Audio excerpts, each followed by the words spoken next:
എൻ്റെ ഗുരുദാതൻ പ്രദീപ് സാറിനും യൂണിവേഴ്സിന് നന്ദി പറഞ്ഞുകൊണ്ട് നമ്മുടെ ഇന്നത്തെ പ്രഭാത റീഡിങ്ങിലേക്ക് കടക്കാം. എല്ലാവർക്കും പ്രഭാത റീഡിങ്ങിലേക്ക് സ്വാഗതം. ഇന്നത്തെ എന്താണ് നമുക്ക് ടാരോ നമുക്ക് പറഞ്ഞു തരുന്നത് നമുക്ക് നോക്കാം. ഫസ്റ്റ് കാർഡ് നമ്മുടെ ഇപ്പോഴത്തെ എനർജി. രണ്ടാമത്തെ കാർഡ് എന്താണ് യൂണിവേഴ്സ് നമുക്ക് നൽകാൻ പോകുന്ന മെസ്സേജ്. മൂന്നാമത്തെ കാർഡ് അതിന്റെ ഔട്ട്കം നമുക്ക് നോക്കാം.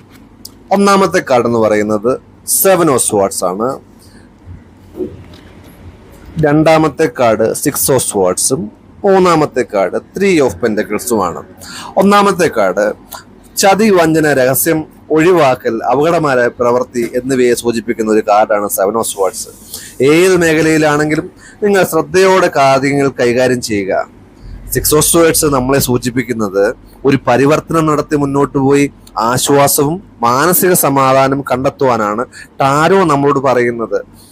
പക്ഷെങ്കിൽ ഏറ്റവും അവസാനം അതിന്റെ ഔട്ട്കം എന്താന്ന് വെച്ചല്ല 3 ഓഫ് പെന്റക്കിൾസിലേക്ക് എത്താൻ കഴിയുമെന്ന്, അതായത് പുതിയ നേട്ടങ്ങൾ കൊയ്യാനും കഴിവുകൾ വളർത്തിയെടുക്കാനും ഭാവി നേട്ടങ്ങൾക്ക് അടിത്തറയിടാനും നിങ്ങൾക്ക് കഴിയുമെന്ന് 3 ഓഫ് പെന്റക്കിൾസ് നിങ്ങളെ സൂചിപ്പിക്കുന്നു.